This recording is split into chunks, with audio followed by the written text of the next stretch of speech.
আমাদের সফর সঙ্গী আরও আছেন, এই ভাইজান আছেন। আপনার বাসা জানে কোন জায়গায়? আমাদের বাসা হলো যদুপুর গাজীপুর, গ্রামের নাম বলেন। গ্রামের বাড়ি উত্তর বিলাসপুর, উত্তর বিলাসপুরের বটতলা। কি নাম জানো আপনার? আমার নাম মোহাম্মদ বিল্লাল মিয়া। মোহাম্মদ বিল্লাল মিয়া। এই যে আরেক ভাই আছেন।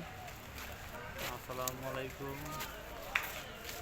আমরা ফিরে আসছি, আমরা উদ্দেশ্য বহনে ডাকলাম। নাম বলেন। আমার নাম ওহিদ মিয়া, রহিদ মিয়া। গ্রাম উত্তর বিলাসপুর, যদুপুর। উত্তর বিলাসপুর, জয়দেবপুর। হ্যাঁ, আই কাছাকাছি।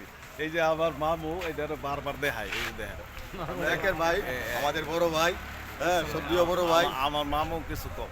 আমার মামু অনেকে। আসসালামু আলাইকুম। আমরা এখন শাহপুরান, তারপরে শাহপুরান জারাত করে আমরা জাফলনের উদ্দেশ্যে রওনা দেবো।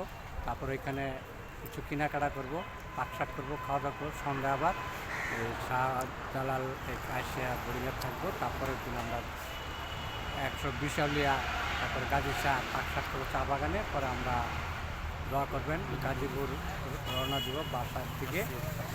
আসসালামু আলাইকুম। আমার মামু কিছু বলছে, সেই জন্য ধন্যবাদ আমার মামুরে।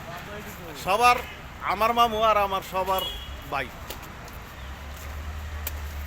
এই যে ভাইজান খুব ব্যস্ত আছে, লোকজন আসতেছে না, দৌড়াদৌড়ি করতেছে।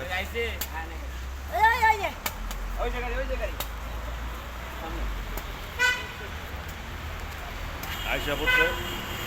এটা হলো প্রধান গেট, মাজারে ঢুকার প্রধান গেট। এটা আমার পিছনে যে গেটটা দেখছেন, এইটা হলো মাজারে ঢোকার প্রধান গেট। আর আমার এই যে ভাইজান আছেন, উনি সব অ্যারেঞ্জমেন্ট করতেছেন, আমাদেরকে আনতেছে, নিতেছে, রুম থেকে বের করতেছে, সবাই দরকারদরকি করতেছে। আপনাদের কাছে দোয়া চাই। আমাদের এই ভাই সব কিছু অ্যারেঞ্জমেন্ট করে, অনেক অনেক ভদ্র মানুষ। আপনাদের সেবা করতে পারে, এই দোয়াটা করবেন।